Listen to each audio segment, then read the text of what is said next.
안녕하세요. 신인숙 변호사입니다.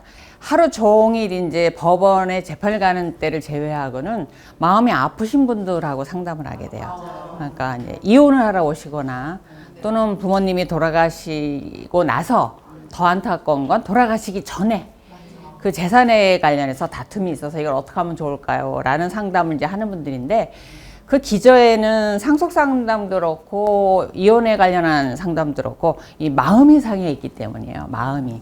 그래서 보통은 화해가 잘 안 되고 합의가 잘 안 됩니다. 그다음에 감정의 골이 너무 깊어가지고 오셔가지고 막 이렇게 이게 화라산이 폭발하는 것처럼 막 이 쏟아내는 단어와 언어들과 이 분노의 단어들을 듣고 있으면은 그걸 맞으면 그 화살로 사람이 죽어버릴 것 같은 너무너무나 아픈 얘기를 많이 하세요. 물론 제3자인 제 입장에서 이렇게 들어보면은 저렇게까지 해야 될까? 저러지 않아도 될 건데 그 뭐 별거 아닌 걸 가지고 예를 들면 명절에 갔을 때 엄마가 내 남편이 아니고 돈 잘 버는 내 동생 남편 거기만 갖다 먹는 거 이렇게 갖다 준다고 그거에 마음이 상해서 10년째 친정 명절을 안 간다는 거예요. 제가 생각해보면 그걸 조금만 언니로서 이해해주면 되는 건데 라고 하지만 그 언니 입장에서는 평생의 그게 하늘로서 해가지고 이렇게 뭉쳐 있어요. 이렇게. 그래서 그 감정을 부모님이 돌아가셨을 때 또 표출하는 거예요.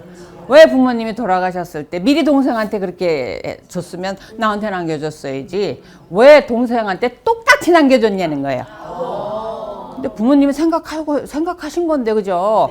왜냐하면 저희가 맨날 나가서 싸움을 말리려고 하면 똑같이 나눠주세요. 똑같이 나눠주세요. 똑같이 나눠줬을 뿐인데 근데 이 마음 상한 자녀는 그 똑같이도 안 되는 거예요.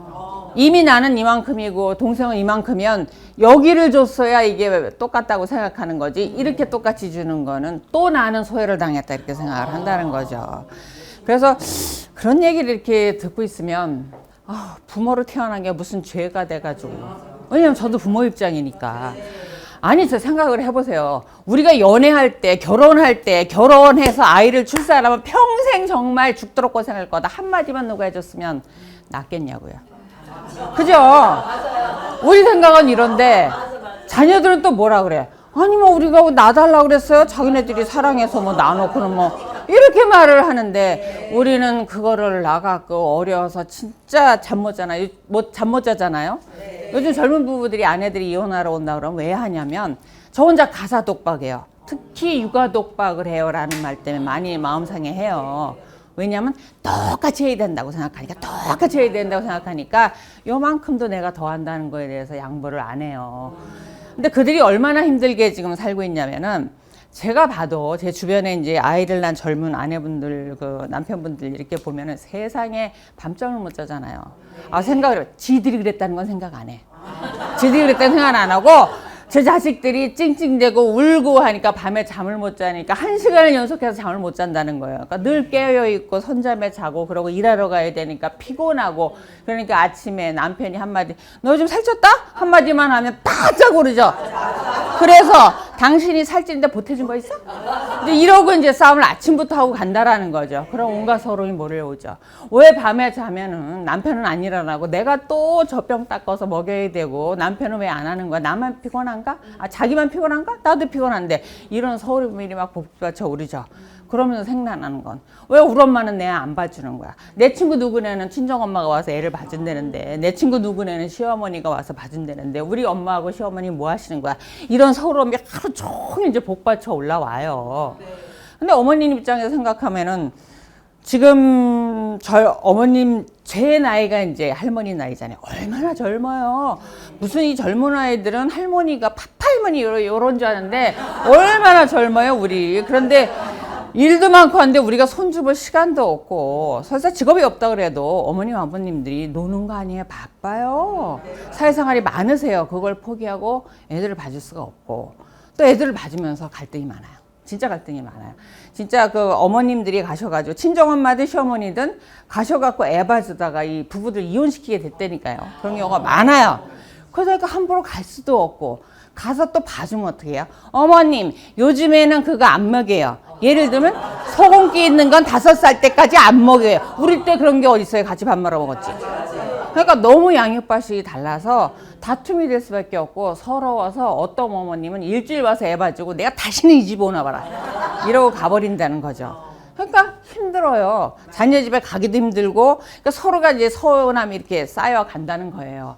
어찌됐든 부모 입장에서 보면 왠지 우리 나이가 소외된 것 같은 생각에 서글픈 게 아니 뭐 이 대한민국이 크게는 작게는 우리 가정이 니들이 누구 때문에 살았는데 그죠?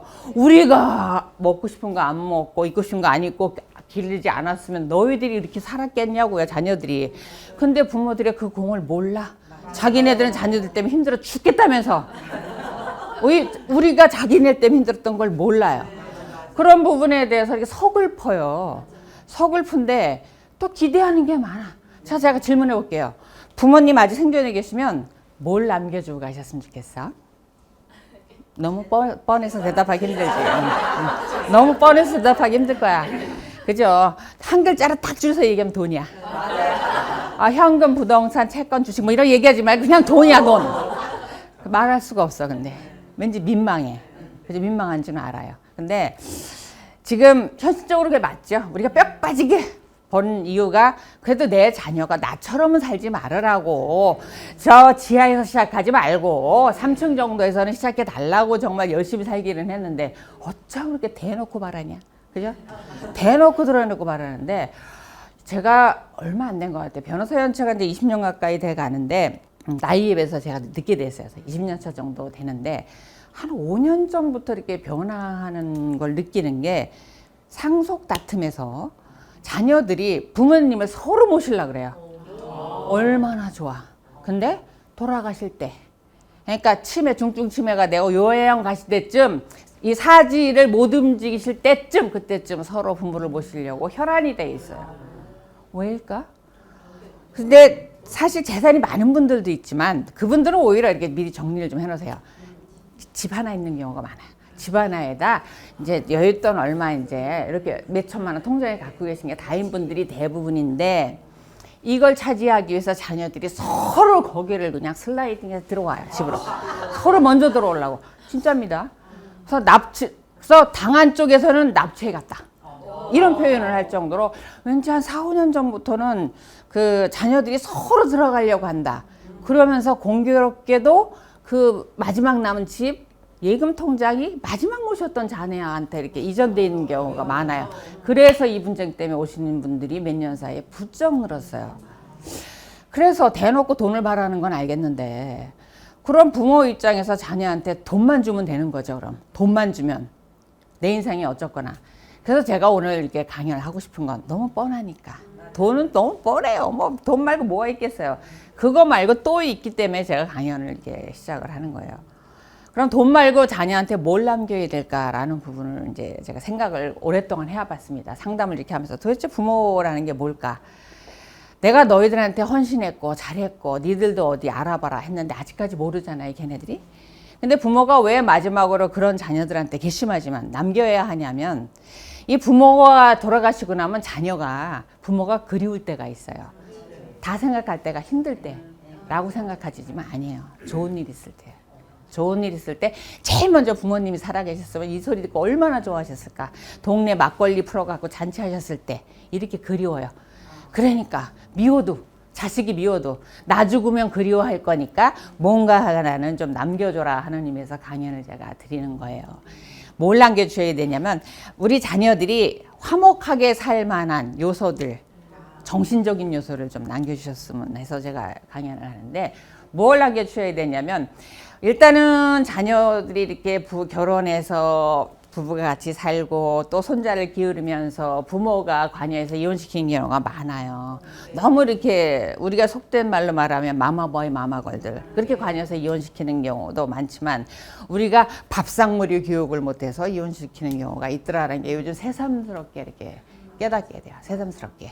그 다음에 부모가 처신을 못해서 부모가 처신을 못해서 속속이는 그 손주보다도 내가 자녀들한테 이렇게 짐덩어리가 되는 경우가 있더라. 이 두 가지가 있더라는 생각이 들어요.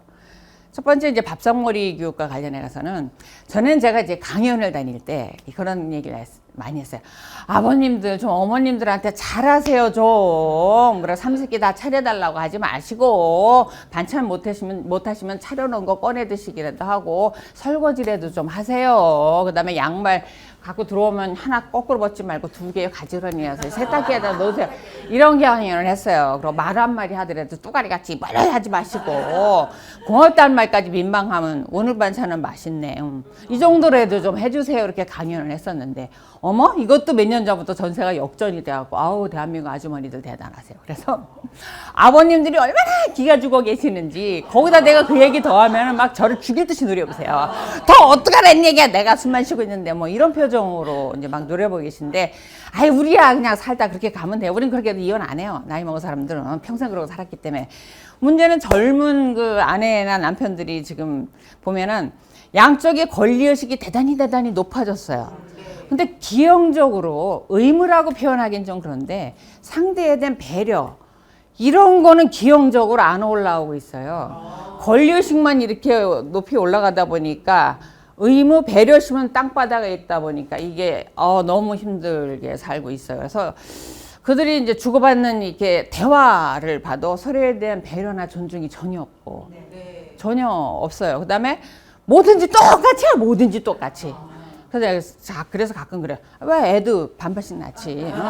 애도 반반씩. 그래서 신체적으로 안 되는 게 있고, 그 다음에 남편이 하면 자연스러운 게 있고, 아내가 하면 자연스러운 게 있어요. 근데 남들이 보기에도 아내가 챙기는 게 더 자연스러운 게 있고, 남편이 하는 게 자연스러운 게 있어요. 골목길에서 주차 다툼이 나면 남편이 가서 싸워야지. 아내가 가서 다투면 뭔 소리 나와요? 별소리 다 나오잖아요. 이렇게 어쩔 수 없이 자연스러운 게 있어요. 살림도 그래요. 물론 남편분들이 할 수 있는 게 있죠. 그리고 아내가 왜 다 해야 되냐고요. 똑같이 돈 버는데 더구나 애 낳을 때 밤에 엄마가 먼저 들고 뛰고 결국 엄마가 수유이기 때문에 엄마가 잠 못 자는 건 맞으니까. 그렇지만 어쩔 수 없이 이렇게 나눠지는 거 말고 중간에 있는 것들이 있어요. 이것 때문에 무지무지 다툽니다. 빨래하기, 그죠? 청소하기, 특히 화장실 청소. 재활용 쓰레기 버리기. 남자분들 아마 웃으실 거예요. 재활용 쓰레기를 어디 아내가 버려요? 다 남자가 버리지. 이렇게 얘기하실 거예요.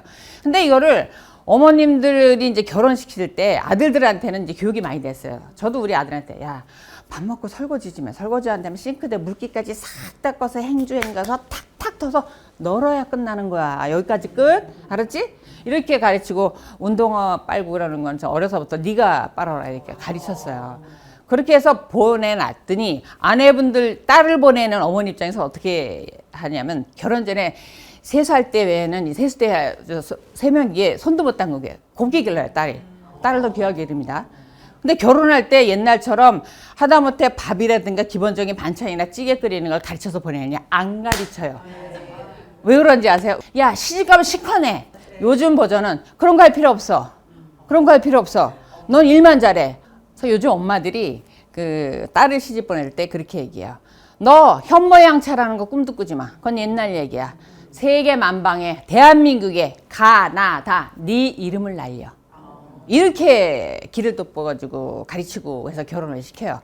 그래서 결혼이라는 것은 남녀가 평등한 것이고 너의 일을 하는데 너가 성공하는데 남편이 일을 하는데 남편이 성공하는데 서로가 이렇게 북돋아서 같이 가라. 똑같이 가라. 같이 가라까지는 좋은데 똑같이 가라 이렇게 얘기를 해요. 그러니까 집안일 다 하지 마. 해준 버릇돼. 이렇게 해서 보내신단 말이에요. 물론 안 그러신 분들도 있으시죠. 근데 그런 분들이 늘다 보니까 저도 이제 사무실에 고용하는 변호사들이 여자 변호사들이 있잖아요. 당당하고 자신감 있고 멋있어요. 남자 변호사 못지 않아요. 참 멋있어요. 제가 봐도 아유 네 집딸이 잘 길렀다 정말 이렇게 뿌듯한 생각이 들 때가 있어요. 근데 거기까지는 좋은데 거길 더 넘어가 가지고 이제 남녀가 가정 내에서 이제 이게 역전이 되기 시작했다라는 느낌이 오기 시작합니다. 그걸 어떻게 하냐고요? 이혼 소송 들어가서 이제 들어오는 갈등과 관련한 증거들을 보면 이제 그걸 알 수 있어요. 안타깝지만 1988년 올림픽 전까지 이혼 사유 1위가 남편으로부터 매 맞는 아내였어요. 안타깝죠. 1995년도에 드디어 민법이 개정되면서 여자에게 이혼의 자유를 이제 가져오게 된 개정이 있게 되죠. 친권영유권을 이제 아내한테 주게 되고 그 다음에 재산분할권을 인정하게 됩니다. 그게 불과 2000년 5년 전이었어요. 여성의 권리가 이렇게 온 게.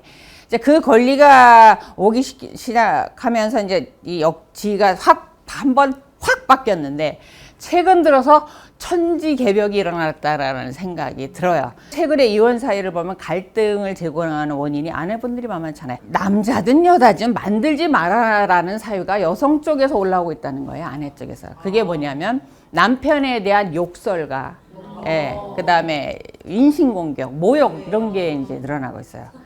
그러니까 사실 치고받고 하는 거야. 근력적으로 우리가 힘이 딸리기는 하지만 요거 입으로 남편을 갖다가 정말 하는데 저희가 그 녹음되는 걸 그 자료를 가져와 보면 차마 들을 수가 없어요. 그래서 결혼해서 내 아들이 이런 소리를 듣고 산다라고 하면 도대체 부모가 죽고 싶을 것 같아요. 부모가. 그래서 한 살에서 이제 조종을 갔습니다. 20대 부부였어요. 아이가 태어났을 때 돌도 안 됐어요.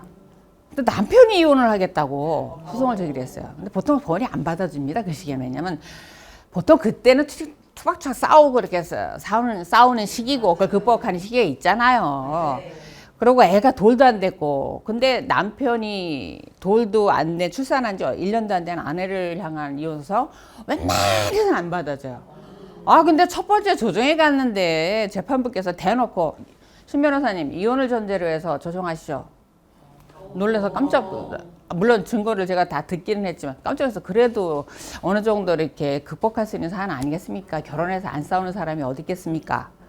그랬더니 그 재판장이 요 옆에 있는 이렇게 나란히 앉아 있거든요. 그 원고 피고가 원고한테 좀 전에 피고 나갔을 때 한 얘기 다시 여기서 해보세요.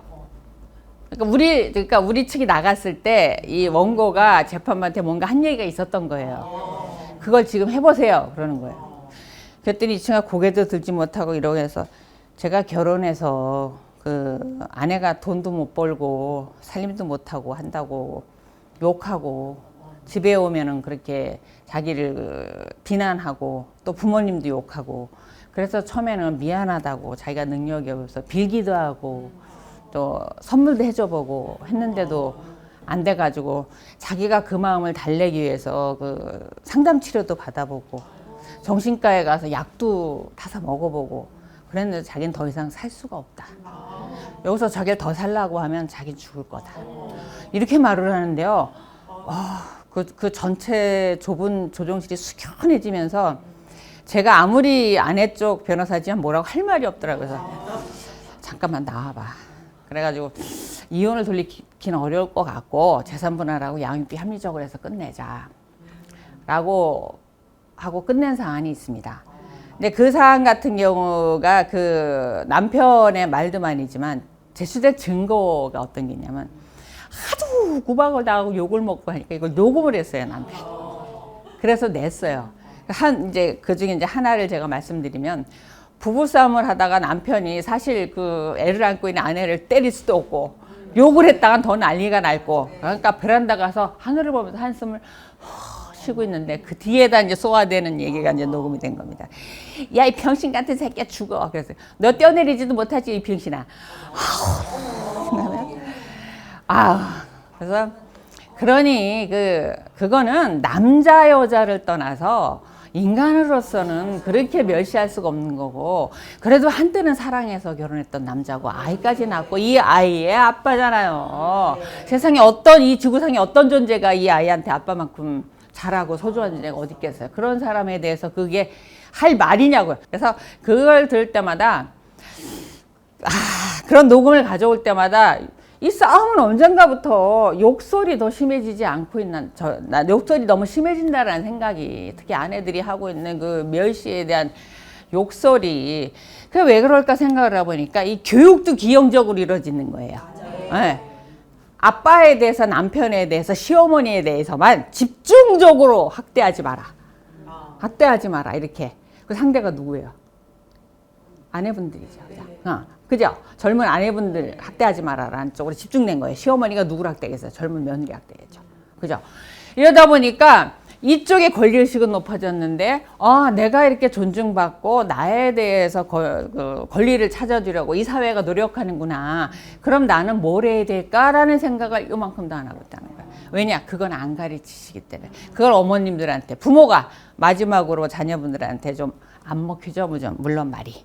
마지막으로 밥상머리 교육이라고 그러죠. 그걸 해주시셔라 하는 거예요. 그래서 얘야, 그래도 남편 들어와서 일하고 힘든데 청소하는 건 남편 몫이라도 네가 좀 일찍 들어오면 네가 좀 더 해라. 네가 먼저 해라.